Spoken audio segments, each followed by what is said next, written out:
Hi, I'm Laura McMahon Higgins, Managing Partner of Questamon Legal. Welcome to our new series, Ask Laura, where I answer your burning construction contract law questions. So without further ado, let's have a look at today's question. How does payment for unfixed goods and materials work? This is a very interesting question and something that I spend an awful lot of time talking to my clients about when my clients happen to be the principal.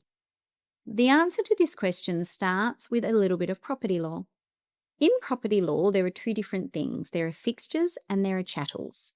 A fixture is anything that is physically attached to the building. Things like the windows or things like the hardwood floors. I can't simply decide to put a window in my pocket and take it home at the end of a day. A chattel, on the other hand, is something that I can pick up and move around. A chair or a table would be classified as a chattel. Now, in property law, the ownership of a fixture will automatically pass with the ownership of a building. And what that means is if you go to a home open and make an offer to buy a house, you don't need to write in your offer document, my offer includes the windows, my offer includes the floors, my offer includes all the tiles in the bathroom. You don't need to go into that level of detail because it's assumed. If you own the house, the ownership of all those things will automatically pass to you. On the other hand, the ownership of a chattel is not necessarily dependent on who owns the building. For example, I could come to your house for dinner tonight and leave my wallet behind, but I don't relinquish my ownership in the wallet just because it happens to be in your house. So let's consider this in a construction setting. When materials and goods become incorporated into the building that you are working on, the ownership automatically passes to the principal because those things have become fixtures.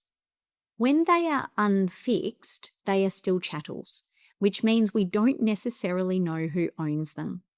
So if as a principal you pay for unfixed goods and materials, and you've got no visibility over the terms of the contract between your contractor and the supplier, you can end up in a situation where you've paid for something that you do not legally own. Now, this is only a problem if the contractor becomes insolvent.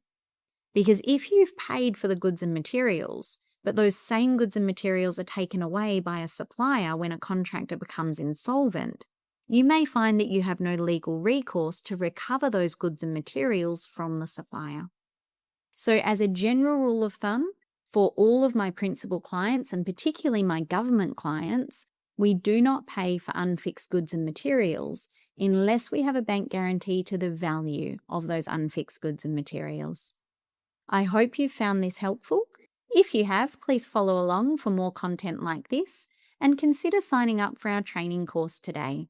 I promise I can explain contract law to you in a way you'll actually understand. Comment below or send me an email and tell me what you'd like me to answer next on Ask Laura.